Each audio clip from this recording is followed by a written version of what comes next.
जीवन ज्योति केंद्र पूर्णिया 43वां सदगुरु कबीर महाकुंभ होने जा रहा है और आप देख रहे हैं हजारों हजार साधु संत महात्मा हमारे बिहार प्रदेश के नहीं बल्कि नेपाल कई प्रांतों से श्रद्धालुओं का जनसैलाब उमड़ पड़ा है। 43वां वार्षिक कबीर कुंभ में हम देख रहे हैं, ये देखिए हमारे आश्रम के अंदर में कितने श्रद्धालुओं का आना जाना हो रहा है। आप देखिए गाड़ियों की कतार लगी हुई है जो आज दिनांक 31 जनवरी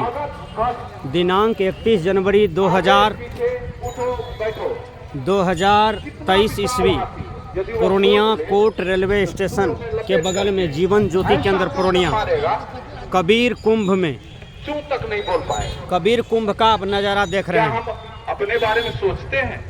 हजारों हजार गाड़ी लगी हुई है। और परम श्रद्धेय श्री सदगुरु जितेंद्र साहब जी की गाड़ी। हेलो, बैटरी खत्म हो गया क्या? हजारों हजार श्रद्धालुओं का जनसैलाब पूर्णिया कोट रेलवे स्टेशन।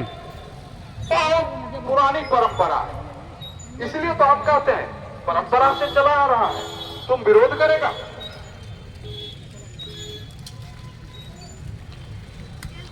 बाप दादे ऐसा करते आए हैं। मृतक भोज आप सबों ने झेला है। जमीन शुद्ध भरना ही नहीं, जमीन बेचवा करके भोज खा करके और टट्टी करके सदगुरु कबीर महाकुंभ बेचारा दरिद्र हो गया, पंजाब जाएगा, सब जमीन शुद्ध भरना लगे। क्या यह मृतक बोझ होना चाहिए? श्राद्ध के नाम पर संकेत है, जब जाइए। सदगुरु कबीर महाकुंभ जीवन ज्योति केंद्र पूर्णिया का आप दृश्य देख रहे हैं। कम से कम हजारों हजार गाड़ी यहाँ पर हैं। मुकाबला कर पाएंगे और यह सदा से प्रयास चलता रहा है कि आप शिक्षित ना हो। इसलिए आज देखिए यूनिवर्सिटी में कितने प्रतिशत आपके जगह सीट है, कितने लोग हैं हमारे अच्छे अच्छे पदों पर करना होगा। आइए मैं जीवन ज्योति केंद्र पूर्णिया आने जाने वाले राही मुसाफिर देखिए महाकुंभ का नज़ारा, महाकुंभ का नज़ारा हम देख रहे हैं।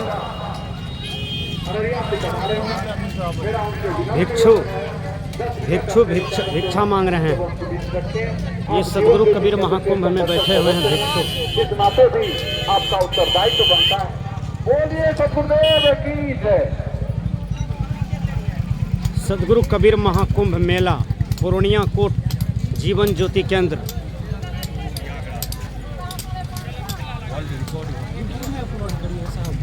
कौन सा नाम है? रणवीर दास।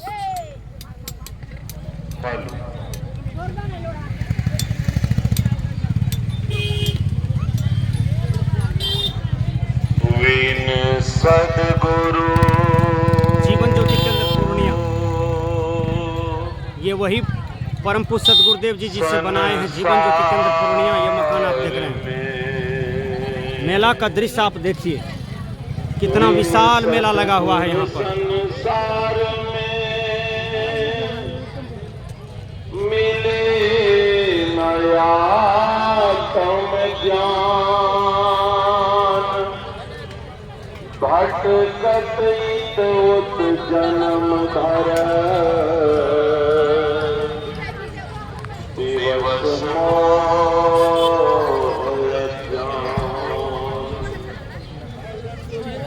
सदगुरु कबीर महाकुंभ मेला जीवन ज्योति केंद्र पूर्णिया का आप नज़ारा देखिए।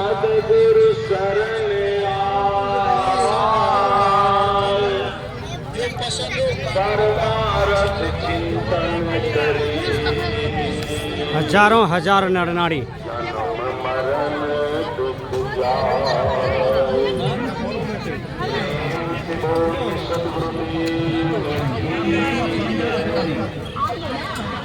सदगुरु कबीर महाकुंभ जीवन ज्योति केंद्र पूर्णिया ऐतिहासिक कार्यक्रम होता है प्रतिवर्ष जो इस बार भी 31 जनवरी 2023 को हुआ, सफलता की ओर में हैं हम लोग।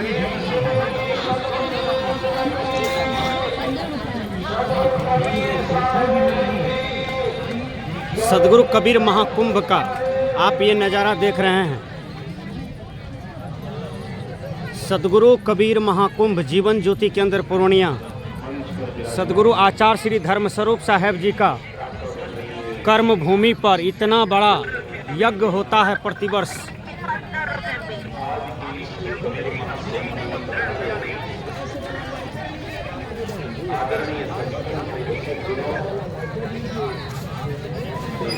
बहुत अपार भीड़ है मेला में।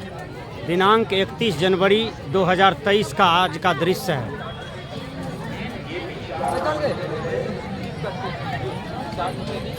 इकतीस जनवरी 2023 का ये दृश्य है मेला का, सदगुरु कबीर महाकुंभ।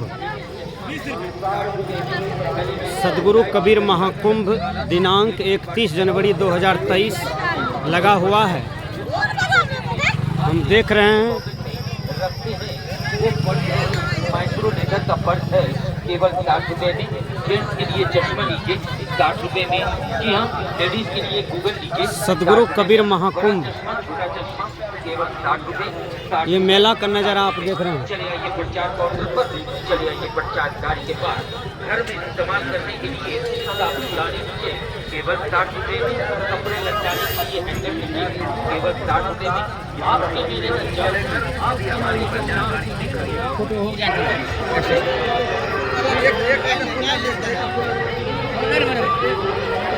सदगुरु कबीर महाकुंभ जीवन ज्योति केंद्र पूर्णिया। अपार भीड़ लगी हुई है मेला में। हमारे आश्रम सदगुरु आचार्य श्री धर्मस्वरूप साहेब जी का ये तपो स्थल है, कर्म भूमि है। परम पूज्य सदगुरुदेव जी का नाम पर हजारों लाखों की भीड़ यहाँ उमड़ पड़ती है। आज देखिए, आज कार्यक्रम का बिचला दिन है। कार्यक्रम का आज बिचला दिन है, जो कि मैं आपको ले चलता हूँ पंडाल की तरफ। मैं आपको पंडाल की तरफ ले चलता हूँ, आप पंडाल के दृश्य देखेंगे।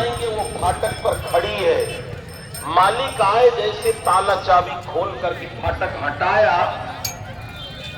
वो गाय अपना वाला कमरा में, जिनको गुहाल था, दूसरे कमरा में नहीं जाती। ज्ञान है कि नहीं? ज्ञान है। मेला में भी साधु महात्मा भ्रमण करते हुए, ज्ञान देखते हुए, टहलते हुए। मैं कौन हूँ, मेरे जीवन का उद्देश्य क्या है, हम संसार में क्यों आए, हम संसार से क्या करके जाएंगे, क्या लेके जाएंगे, ये पता उनको नहीं है। हम मनुष्य हैं, हमें ये पता होना चाहिए। अगर हम पशुवत जीवन जीते हैं। बहुत अच्छा वस्तु का बिक्री हो रहा है। आप देखिए मेला का नज़ारा कितना बढ़िया है। ऐतिहासिक कार्यक्रम जीवन ज्योति केंद्र पूर्णिया, संत कबीर नगर, बिहार की धरती पर ये ऐतिहासिक कार्यक्रम होता है। परम पूज्य सदगुरु आचार्य श्री धर्मस्वरूप साहेब जी की ओर से। ये मंच आपको जगाते हैं, आप जगिए, संभालिए, सजग होइए, सावधान होइए, अपने को पहचानिए, ताकि जाने के वक्त आपको बहुत से अपार श्रद्धालु लोग आए हुए हैं, जो कि संत महापुरुषों के विचारों को सुन रहे हैं। आपका जैसा घर था, जिस घर में आप रहते थे, ईमानदारी से बोलिए, आज आप देखिए मेला में कितनी भीड़ है। उससे बढ़िया हुआ है, बोलिए बढ़िया हुआ है। मेला में अपार भीड़ है, लोगों को आने जाने में भी दिक्कत हो रही है। जीवन ज्योति केंद्र, संत कबीर नगर, पूर्णिया बिहार। घर तो आपका सुंदर बना, आप कब साइकिल पर चढ़ते थे, आज 4 चक्के साइकिल पर आप चढ़ते हैं, सवारी बढ़िया हो गया। घर बढ़िया हो गया, दरवाजा बढ़िया हो गया, मैं पंडाल में आ गया हूँ। कपड़ा बहुत बढ़िया हो गया, ये पंडाल का दृश्य आप लेकिन आप देखें। कभी विचार किया कि मेरा जीवन अच्छा हुआ कि नहीं हुआ? कभी विचार नहीं किया। आप मकान बनाने के पहले अपने मकान बनाने का योजना जरूर बनाया।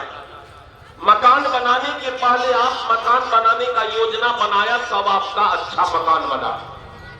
पल्सर गाड़ी खरीदने के पहले आप अपने अंदर में योजना बनाया, तब द्वार पर पल्सर गाड़ी आया। स्कॉर्पियो खरीदने के पहले आप अपने भीतर में योजना बनाया, तब स्कॉर्पियो आपके द्वार पर आया। बाल बच्चे को, बेटा बेटी को इंजीनियर डॉक्टर बनाने के पहले आप अंदर में योजना बनाया, तब आप बाल बच्चे को बढ़िया जगह पढ़ाया, आज बेटा बेटी आपका इंजीनियर डॉक्टर हुआ।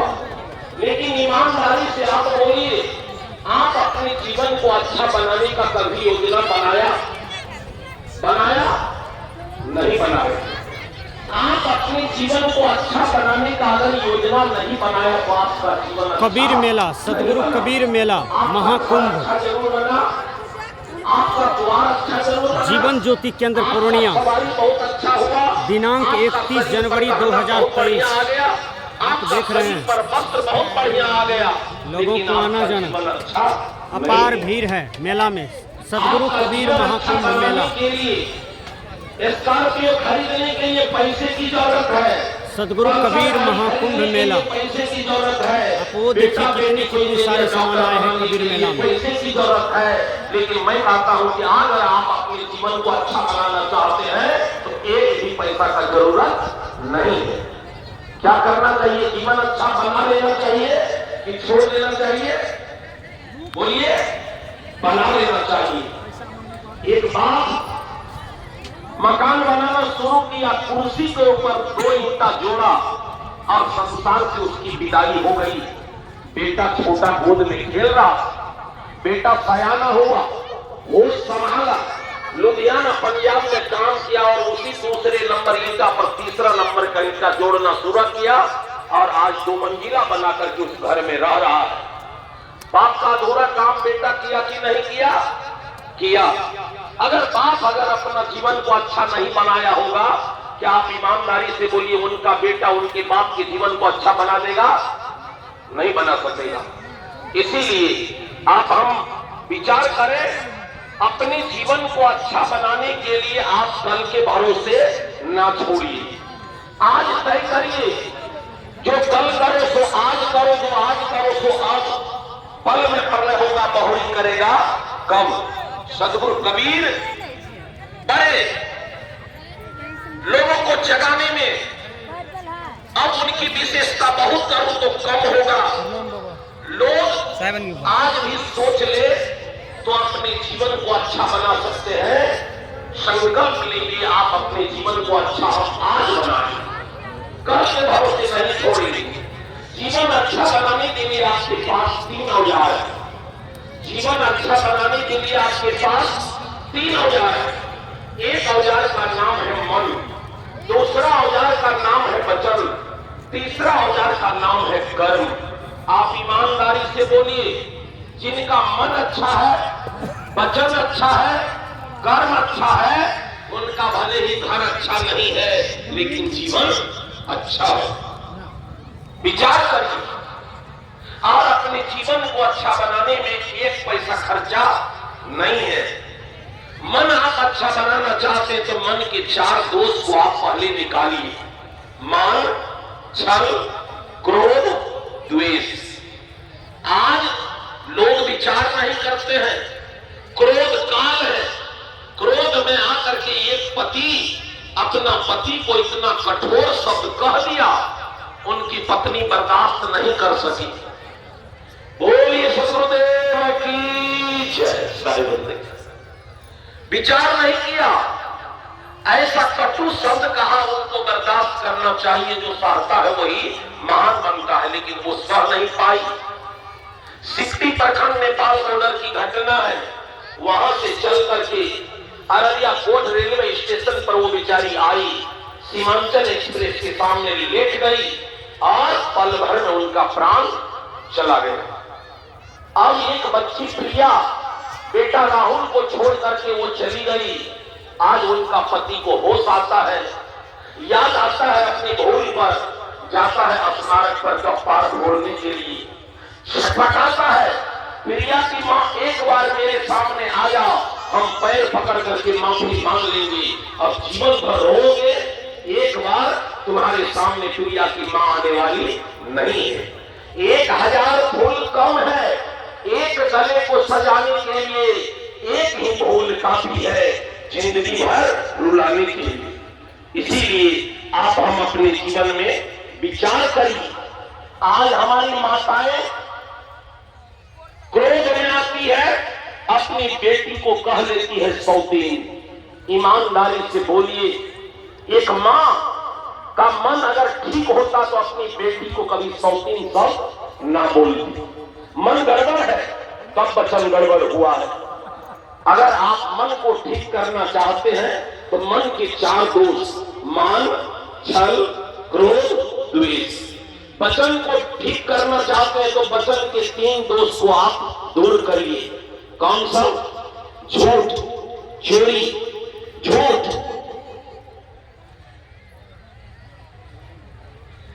गाली, निंदा। अपने वचन को आप ठीक करना चाहते हैं, शुद्ध करना चाहते हैं तो 3 दोष वचन का है, झूठ, गाली, निंदा। इसको निकालिए। आज एक लोग दूसरे लोगों का सिर्फ निंदा करने में लगे रहते हैं, लेकिन उनकी प्रशंसा उनके मुंह में नहीं आता है। आप दूसरे का निंदा करेंगे तो आपका भी निंदा करने वाला 1000 होगा। इसलिए आप निंदा छोड़िए, झूठ छोड़िए, गाली छोड़िए। एक गाली आपके मुंह में आता है तो आपका मन चंचल हो जाता है। आप विचार करके देखिएगा, अनुभव करके। और कर्म करते हैं शरीर से, तन से। तन के 3 दोष, चोरी, हिंसा, बेविचार। आप ये जीवन को ठीक करना चाहते हैं तो 3 चीज को ठीक करना पड़ेगा, मन, वचन और कर्म। और ये तीनों में 10 दोष आया है। इस 10 दोष को अपने से निकालिए, मन से, वचन से, कर्म से, और आपका जीवन निर्मल होगा, धन होगा, महान होगा। और आप इसी धरती पर इतना कर लेंगे तो आपके पास भगवान आएगा आपको सेवा देने के लिए, हरि आएगा आपको सेवा देने के लिए। सदगुरु कबीर कहा, यह मन जब निर्मल भया, जैसे गंगा नीर, पीछे पीछे हरि फिरे। कहत कबीर, कबीर, कबीर। आपको लोग कहेगा, बोलिए आपकी सेवा मैं क्या करूं। बस अपनी वाणी को विराम देने के क्रम में एक बार पुनः फिर सभी के हृदय में बैठे परमात्मा को मैं करता हूं प्रणाम, अपनी वाणी को दे रहा हूं विराम। प्रेम से बोलिए सदगुरुदेव की, बोलिए सदगुरुदेव की जय। बहुत ही सुंदर विचार अभी हमने श्री विद्यानंद साहब जी के द्वारा श्रवण किया। आइए, काफी व्यस्तता है हमारे श्रद्धेय संत श्री सहज स्वरूप और सागर बाबा सत्संग भंडारा के व्यवस्था में लगे हुए हैं। काफी समय उन्हें नहीं मिल पाता है, कल भी उन्हें समय नहीं मिल पाया, इसलिए मेरा विनम्र निवेदन है 5 मिनट अपने विचारों को रखने की कृपा करें। श्रद्धेय संत श्री सहज स्वरूप साहब जी। प्रेम से बोलिए श्री सद्गुरुदेव की जय, श्री सद्गुरुदेव की जय। हम लोग कल से ही कि हम लोग त्रिवेणी संगम में स्नान कर रहे हैं, फिर भी जयकार में हम लोग कंजूसी कर रहे हैं। बंधुओं, साबुन लगाने से स्नान हम लोग करते हैं, साबुन लगाते हैं, ऊपर का विकार साफ होता है। ये हम लोग त्रिवेणी संगम में स्नान कर रहे हैं। अररिया बोगलाहा से परम पूज्य सदगुरुदेव जी के परम शिष्य, इसमें भीतर का विकार साफ परम पूज्य होता है। सदगुरुदेव जी इन्हें बहुत मानते थे। ये अंदर देखिए में जो साहेब पूरा कचरा है, संत महापुरुषों के द्वारा यहाँ से निकाल कर जो हमारे खान पान में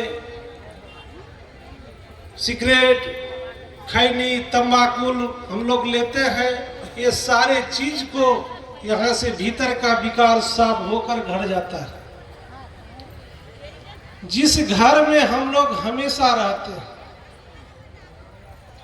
इस घर का झाड़ू बहारू संत महापुरुषों के द्वारा होते हैं। आज वह मौका कल से कबीर हम लोगों को महाकुंभ। मिला है, इसलिए जयकार में कंजूसी न करें, जयकार हम लोग जोर शोर से करें, भीतर का विकार साफ हो। हजारों प्रेम से हजार बोलिए आर श्री श्रद्धालुओं का जन्म सदगुरुदेव की जय, श्री सदगुरुदेव की जय। आज पश्चिम बगल ये बीच के दिन सत्संग है, सभी हम लोग जान रहे हैं, जितने बहुत ऐसे प्रांतों से आए हैं हमारे श्रद्धालु भक्त, हमारे सदगुरु प्रभु कबीर जी, महाकुंभ 43वां वार्षिक गुरुदेव जी के जीवन जितने ज्योति केंद्र पूर्णिया बिहार सदगुरु प्रखर आचार्य श्री धर्म संत स्वरूप साहेब जी महापुरुष के हैं, देश के विभिन्न आश्रम कोने पर से संत महापुरुष पधारे हैं। हजारों हजार उनके विचार हम देश लोग विदेश से श्रद्धालुओं कल का से ही जन ले सैलाब रहे उमड़ हैं, पड़ा। हम देख रहे कल हैं तक लेंगे, पूरा पंडाल अपने आपको मैं जीवन दिखा में रहा हूँ। उतारने का प्रयास करें। अभी हम लोग असंग देव जी से, संत असंग देव जी से महाराज से सुन रहे थे सत्संग कि पंडितों ने हम लोगों को ठगता है। कैसे ठगता है? स्टोल पत्थर देकर, ये 900 टका का पत्थर लीजिए तो गला आपका कट जाएगा। पंडितों का हम लोग बड़े बड़े कथा साधु महात्मा अनुसार हम कम्युनिस्ट लोग श्रद्धालुओं खेल का में पड़ जन जाते हैं, सैलाब। ठगा जाते हैं। ये देखिए पंडाल का परंतु नजारा। सदगुरुदेव जी कहते हैं, परम पूज्य सदगुरुदेव जी नहीं रहे जो फिर भी भगवान को मानने जन वाले सैलाब हैं, उमड़ पड़ा है। वो परम हर पूज्य जगह सदगुरुदेव जी का ठगा है। कर्म भूमि है। हम देख रहे हैं हर जगह धोखा खाएंगे। जीवन ज्योति केंद्र पूर्णिया एक दिन आश्रम में ऐतिहासिक विश्वकर्मा कार्यक्रम। पूजा था। पूजा के दिन हम गुरुदेव जी से कहा कि साहब जी, समुच्चा ये शहर में विश्वकर्मा पूजा मनाते हैं, हम भी यहाँ अपना 4 व्हीलर गाड़ी है, यहाँ पूजा करवाएंगे। गुरु महाराज कहे, बेटा विश्वकर्मा कहाँ है? मिठाई मंगाए, जाओ बाजार 2 किलो मिठाई लाओ, उस विश्वकर्मा को खिलाइए जिस विश्वकर्मा से 5 सदस्य चलते हैं परिवार 4 व्हीलर से। कहीं उस विश्वकर्मा हैंडबिल जड़ा सा मेज दे तो वह 5 सदस्य गायब हो जाएंगे। वह ड्राइवर को आनकर उस मिठाई को खिलाइए कि अच्छा से गाड़ी निर्माण करे, चला।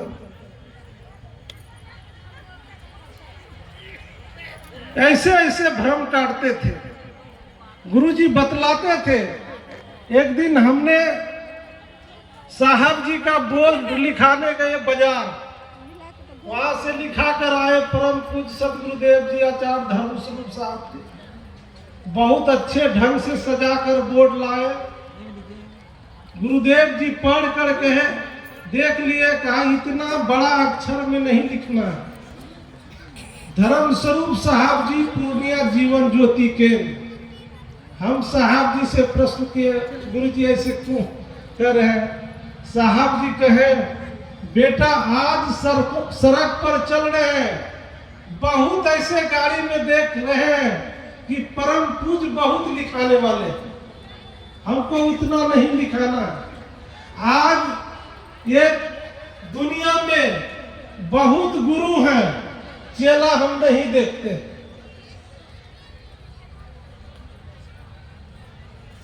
साहब जी का विचार है कि हम लोग धोखा नहीं खाएं, भगवान को मानते हैं। जिस भगवान को मानते हैं, आज हम लोग उसी का पूजा करते हैं, मिठाई चढ़ाते हैं, धूप अगरबत्ती चढ़ाते हैं। और उस मिठाई जो भगवान अधिक खाता तो कोई नहीं खिलाते।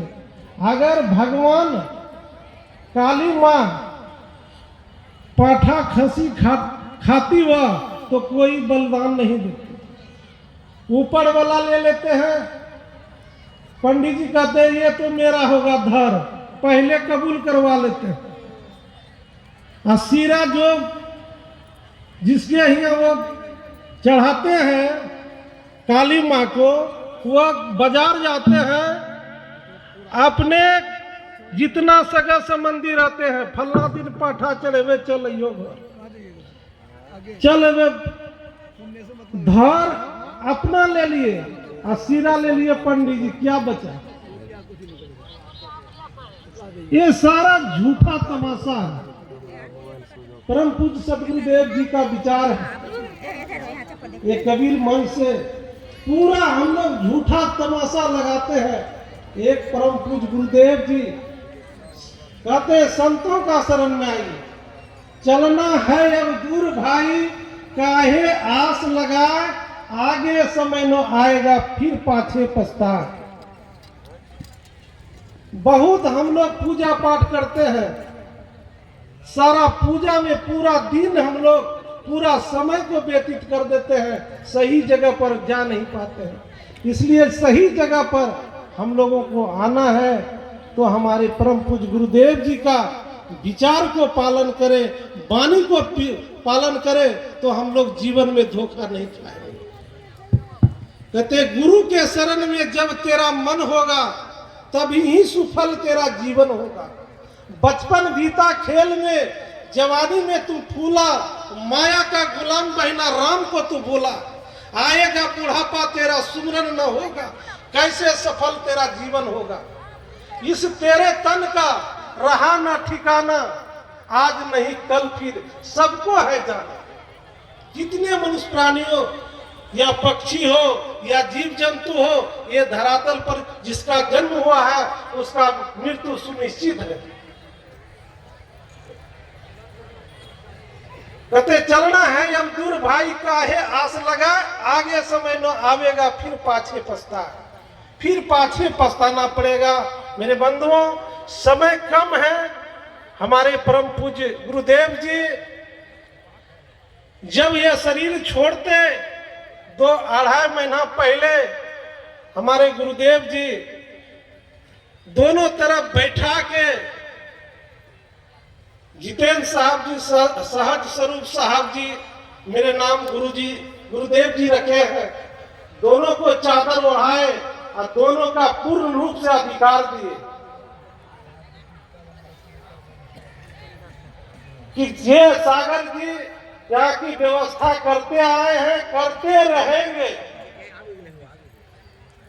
हमारे बड़े भाई, बड़े गुरु भाई, हमारे श्रद्धेय श्री हमारे स्वरूप साहब जी कहे सबको मिलाकर चलना है, बड़े गुरु भाई मानकर चलना है, ये मठ को सबसे मिलजुल कर चलाना है।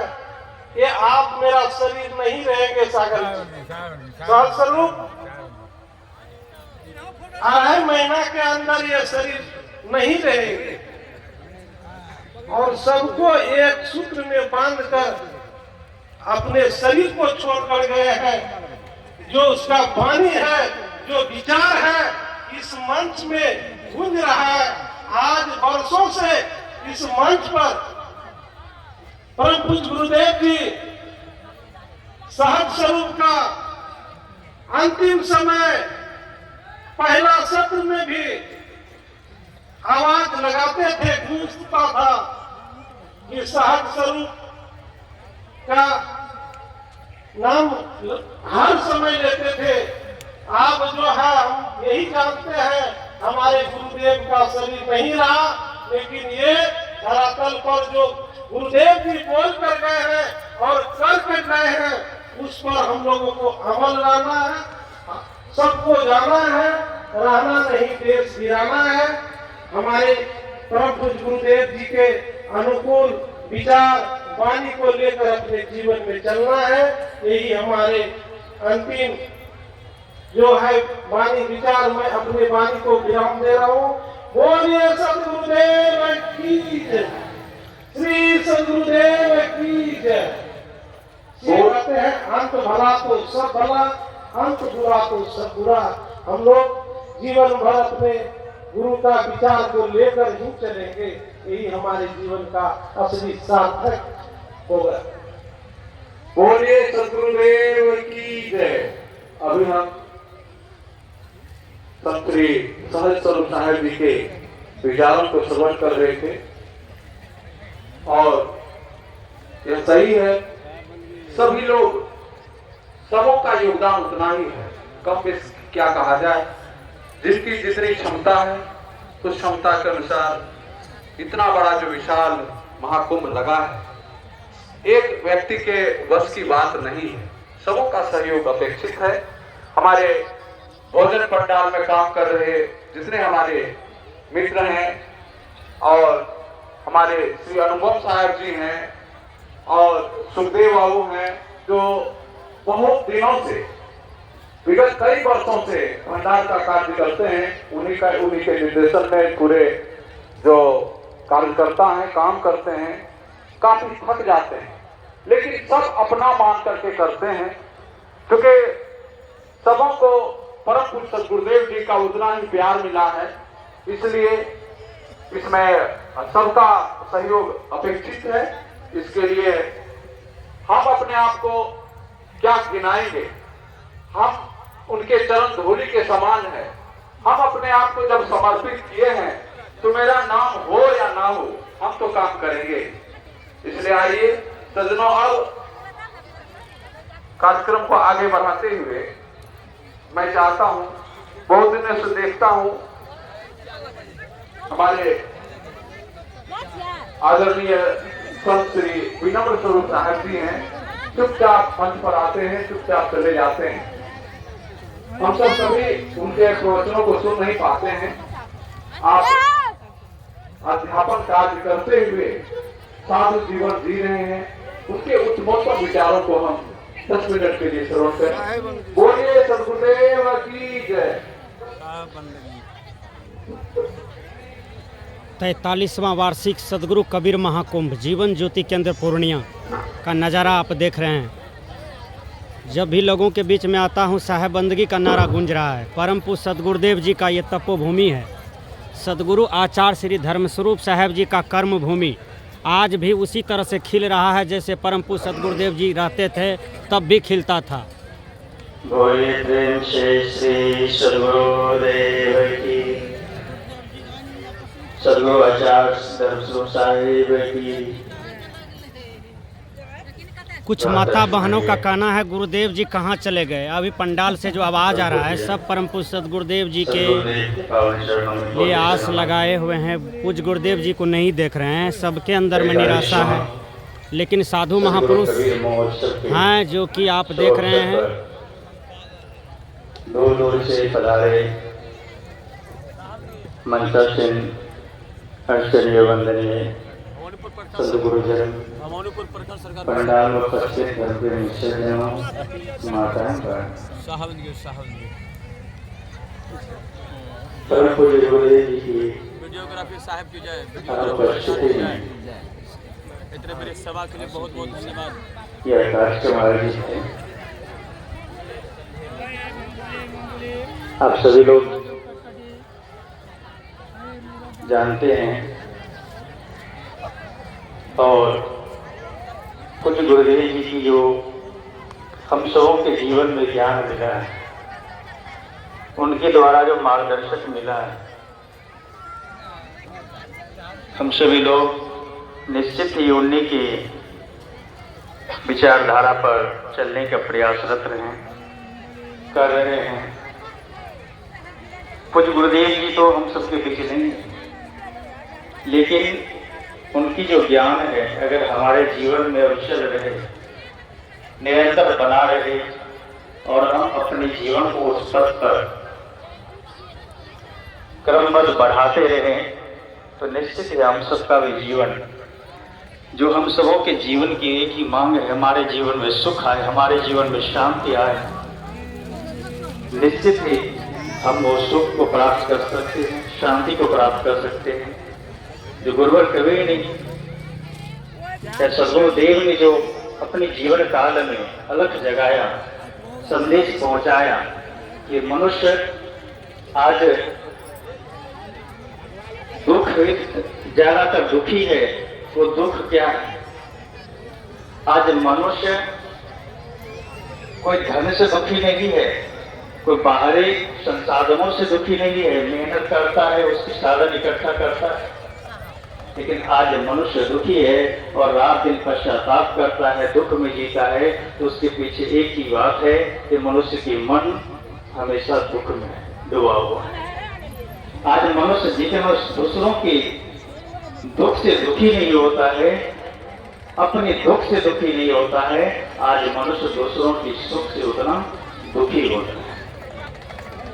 गुरु और गुरुदेव ने जो संदेश दिया कि जीवन में शांति चाहते हो, जीवन में कल्याण चाहते हो, तो क्या कहें? भजन में आप लोग सुनते हैं, अगर है शांति सुख पाना, विषय प्रपंच तज प्यारे। जीवन में शांति चाहते हो, बाहर के सारे विषय प्रपंच का त्याग करो। शायद मेरे लिए 23 वर्षों में अभी हमारे संचालक महोदय साहब ने कहा, श्री प्रीतम साहब ने, कि कभी मंच पर बोलने का प्रयास नहीं की। वास्तव में पहली बार गुरुदेव जी की अनुपस्थिति में पहली बार और पहला है जो मैं बोल रहा हूँ। आप लोग देखे भी होंगे लाइव से, जब गुरुदेव जी अस्वस्थ थे तो मेदांता हॉस्पिटल जब पहुंचा और उनके बाद जो एक एक बातें उनको सुनने का मिला, अंतिम क्षण तक एक ही बात कहा करते थे कि तुम लोगों ने जो सेवा किया है वो मैं भुला नहीं सकता हूं और अब मेरा जीवन तो रहेगा नहीं, लेकिन सभी जितने हमारे पुत्र हो, शिष्य हो, साथी हो, सब एक समान कदम कदम मिलाकर धरोहर को सुरक्षित रखना। जब दोबारा पटना ले जाया जा रहा था, कुछ लोगों ने चर्चा किया, साथ के लोग ने, गुरुदेव जी भी चर्चा कर दिए इस वर्ष का वार्षिक अधिवेशन कैसे होगा। मैं अस्वस्थ हूँ, थोड़ा सा चर्चा की। कुछ लोग बताए होंगे कि इस वर्ष उस समय प्रक्रिया चल रही थी, कुछ रसीद वसीद पोस्टर छपाने की चर्चा चल रही थी। गुरुदेव जी इतना बार बोले, हम बोले पहले अपने स्वास्थ्य का ख्याल करेंगे, आप अगर सिर्फ बैठे भी रहेंगे तो कार्यक्रम हो जाए। हाथ पकड़ कर रोने लगेगा, ठीक है, लेकिन ऐसा सौभाग्य हम सबको प्राप्त नहीं हो पा रहा है, हम सबके बीच नहीं है। मैं यही कहना चाहूँगा कि जो उनसे ज्ञान मिला और अन्य संतों से जो हम विचार को सुनते हैं, जीवन में अगर सुनते रह जाएंगे और धारण नहीं करेंगे तो जीवन में कोई परिवर्तन होने वाला नहीं। क्योंकि रत्नाकर के जीवन में कोई 1 महीने का सत्संग नहीं हुआ, पल भर का सत्संग हुआ था। सप्त ऋषि से सामना होता है रत्नाकर का, और रत्नाकर का काम कैसा था, तो दूसरे को लोग का था। और जैसे सप्त ऋषि उसके सामने आते, रत्नाकर का था, कौन है, देखो जाओ, तुम्हारे जरूरी विधियों को मुझे दे दो, इसी में तुम्हारी खैरियत है। सप्त ऋषि जी पूर्वक बैठे खड़े रहे, फिर रत्नाकर कहता है जल्दी से जो कुछ झोली में दे दो, इसी में तुम्हारा भला है। सप्त ऋषि ने कहा क्या लेना चाहते हो? कहा तुम्हारे झोली में जो कुछ मुझे दे दो। सप्त ऋषि ने प्रश्न किया, ये जो तुम दूसरे को रोकते हो, दूसरे से धन छीनते हो, क्या करते हो? कहा मैं अपने परिवार को देता हूँ, बच्चे का भरण पोषण करता हूँ, माता पिता की जीवन यापन करता हूँ।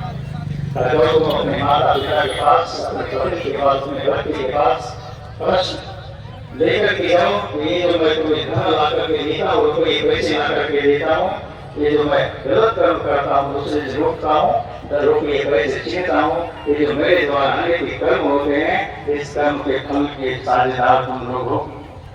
मेरे द्वारा किए गए कर्मों के फल भोग, इसमें हमारे द्वारा किए गए कर्मों के फल भोग बांटने वाले हो के नहीं। रत्नाकर ने कहा देखने में तो लगते हो फकीर, लेकिन बड़े चालाक हो, तो मुझे घर भेज करके भाग जाना चाहते हो? सप्त ऋषि ने कहा रत्नाकर नहीं, मैं भाग जाना नहीं चाहता हूँ।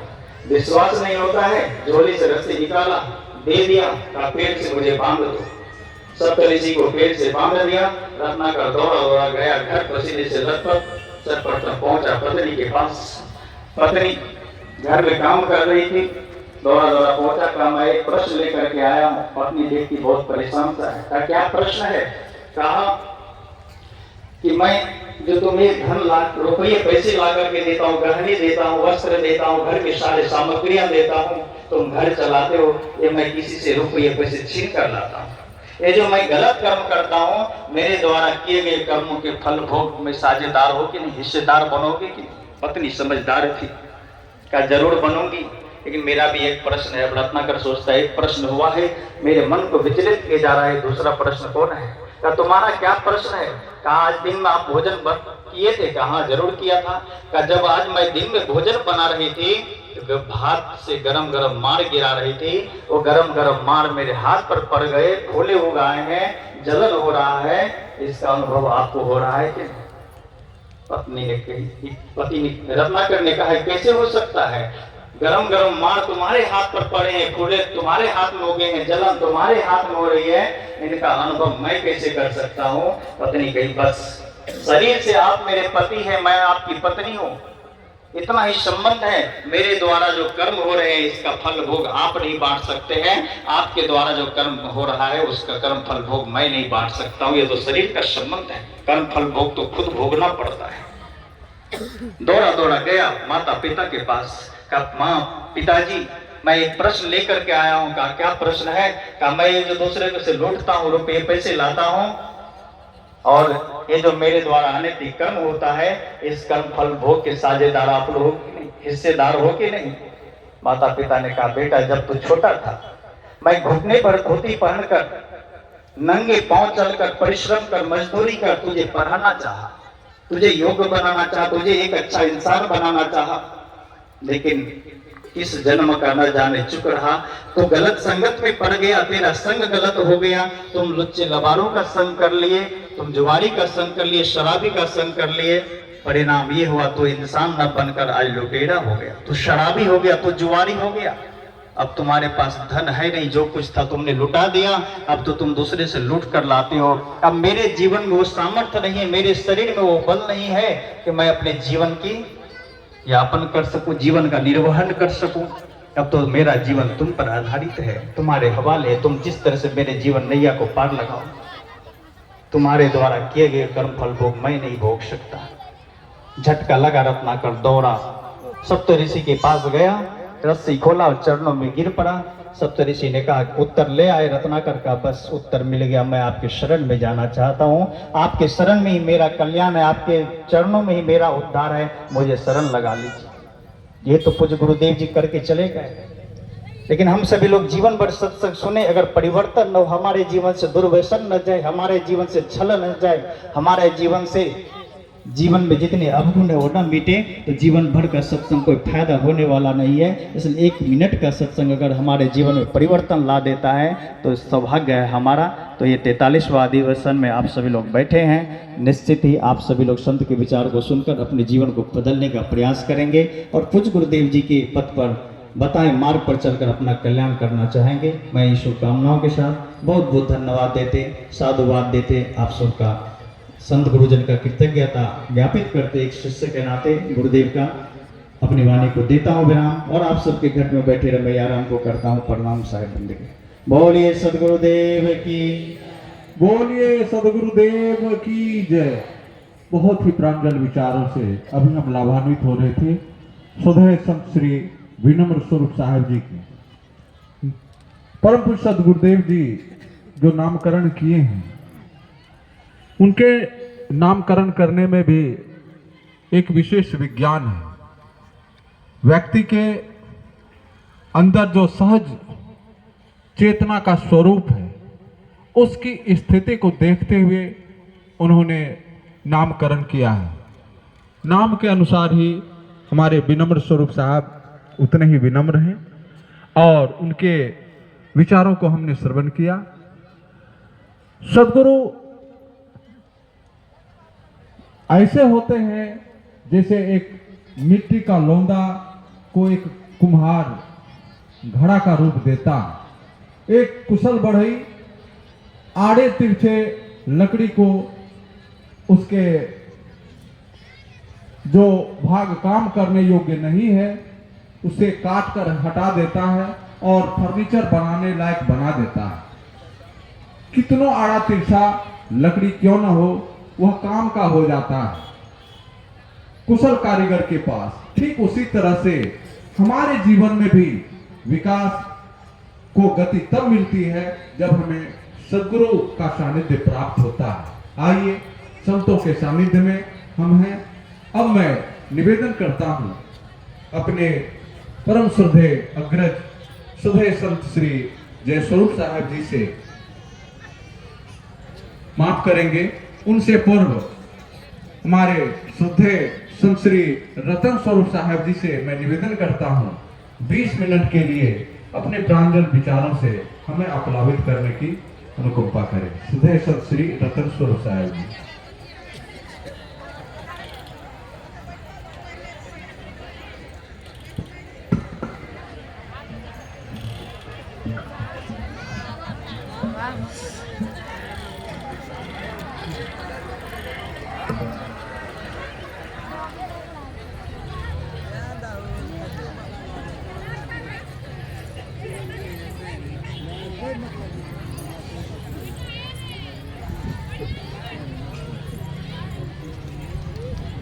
बोलिए सदगुरुदेव की,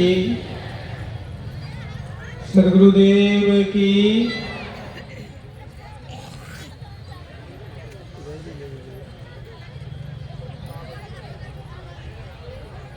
हमारे अध्यात्म जीवन के प्रबल प्रेरणा स्वरूप परम आराध्य परम पुरुष सदगुरुदेव जी, मंच पर उपस्थित सभी संत समाज, सत्संग पंडाल में उपस्थित धर्म प्रेमी सज्जनों तथा देवियों,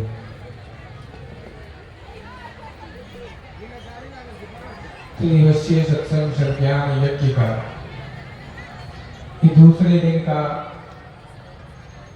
दूसरा सत्र है।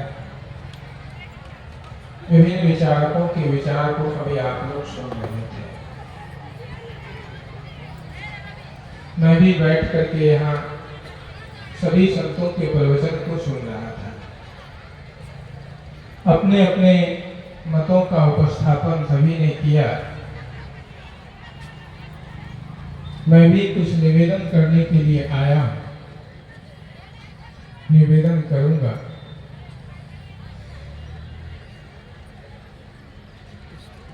यूं तो मानव जीवन बड़ा श्रेष्ठ जीवन है। इस दुनिया में जितने भी प्राणी हैं, उन सभी प्राणियों से मनुष्य जीवन बड़ा श्रेष्ठ जीवन है। नीतिविद ने कहा कि नहीं मानुषात् श्रेष्ठतरम ही किंचित। इस संसार में, इस धरातल पर मनुष्य से बढ़कर के श्रेष्ठ कोई नहीं है। लेकिन जिस विकासवाद की परिकल्पना इस मंच से आप सुन रहे थे कि जिस नीचे स्तर से उठ करके हम आज यहाँ तक पहुंचे हैं, भौतिकवाद युग में चारों तरफ भौतिकवाद का अंबार लगा हुआ है। और एक समय ऐसा था कि आदमी का जीवन किस परिस्थिति से होकर के गुजरा था, ये सब आप लोग जानते हैं, इतिहास में पढ़ते हैं। वो सारी बातें हमारे मन संचालक प्रीतम साहब ने बहुत अच्छे ढंगों में आप लोगों के बीच प्रस्तुत किया। कहां से आज हम लोग कहां तक पहुंचे। लेकिन दुर्भाग्य ये है कि जीवन विकास के क्रम में आदमी भौतिक संपदाओं का तो सृजन किया, भौतिक विकास तो आज आदमी के जीवन में है, लेकिन आज आदमी अपने चरित्र का संरक्षण करना भूल गया। चारित्रिक विकास में हम बहुत पीछे चले गए, जीवन मूल्यों को समझने में हम बहुत पीछे चले गए। कभी महर्षि मनु ने कहा था कि एतद् देश प्रसूतस्य सकाशात् अग्रजन्मनः स्वं स्वं चरित्रं शिक्षेरन् पृथिव्यां